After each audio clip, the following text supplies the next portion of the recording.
അങ്ങനെ വൈകുന്നേരമായതും അമ്മ വന്നിട്ട് നേഷ എന്ത് ചെയ്യുന്നു ചോദിക്കുന്നു. ഞാൻ അവന് കുറച്ച് കാര്യങ്ങൾ പഠിപ്പിച്ചുകൊണ്ടിരിക്കുകയായിരുന്നു, അവൻ ഇവിടെ ഉണ്ട്. തായി നോക്കുമ്പോൾ നേഷ കുളത്തിൽ വീണ് മയങ്ങിക്കിടക്കുകയാണ്.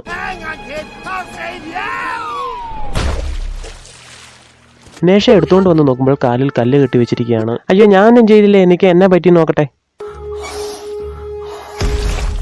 എന്നാൽ അത് വെറും ഒരു തവളയായിരുന്നു. അമ്മയുടെ രൂപത്തിൽ വന്നതും നേഷയായിരുന്നു. എടാ, ഇത് എന്താടാ, ഇത് കുറച്ച് മാന്യതയൊക്കെ വേണ്ട. അല്ലെ, നീ എങ്ങനെ ഇത് ഇത്ര പെട്ടെന്ന് പഠിച്ചേ? എനിക്കിതുപോലത്തെ നിറയെ മാജിക്ക് പഠിപ്പിച്ചു തരാണെങ്കിൽ ആ സീക്രട്ട് എന്താണെന്ന് ഞാനും പറഞ്ഞുതരാം.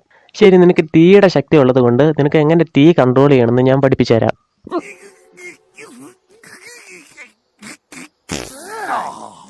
വാ കുഴഞ്ഞായതുകൊണ്ട് എനിക്ക് മന്ത്രം ശരിക്കും പറയാൻ പറ്റുന്നില്ല. എന്നിട്ട് മരുന്ന് എൻ്റെ പാൻറ്റിൻ്റെ അകത്തുണ്ട്, അതൊന്ന് എടുത്തു തരാൻ പറ്റുമോ?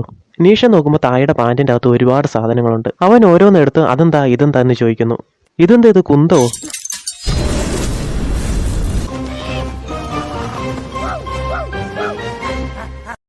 അപ്പൊ നീഷയുടെ അച്ഛനും അമ്മയും വന്നിട്ട് തീ അണയ്ക്കുന്നു. നീ എന്നോട് കുറച്ച് മര്യാദയ്ക്ക് പെരുമാറുവാണെങ്കിൽ ദുഷ്ടശക്തികളെ എങ്ങനെ കൊല്ലണമെന്ന് ഞാൻ നിനക്ക് പഠിപ്പിച്ചു തരാം.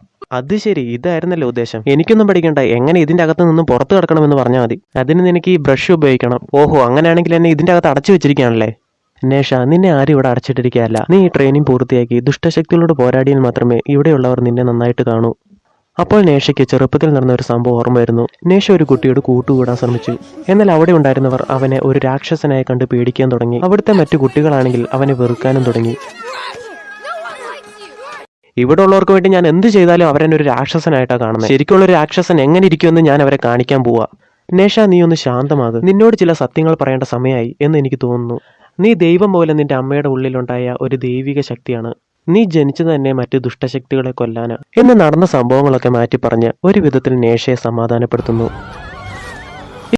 ഇതിന്റെ ഫുൾ വീഡിയോ കാണാൻ താല്പര്യമുള്ളവർക്ക് ഡിസ്ക്രിപ്ഷനിൽ ലിങ്ക് കൊടുത്തിട്ടുണ്ട്. അതുപോലെ വീഡിയോ ഇഷ്ടപ്പെട്ടാൽ ലൈക്ക് ചെയ്യുക, ഷെയർ ചെയ്യുക, സബ്സ്ക്രൈബ് ചെയ്യുക.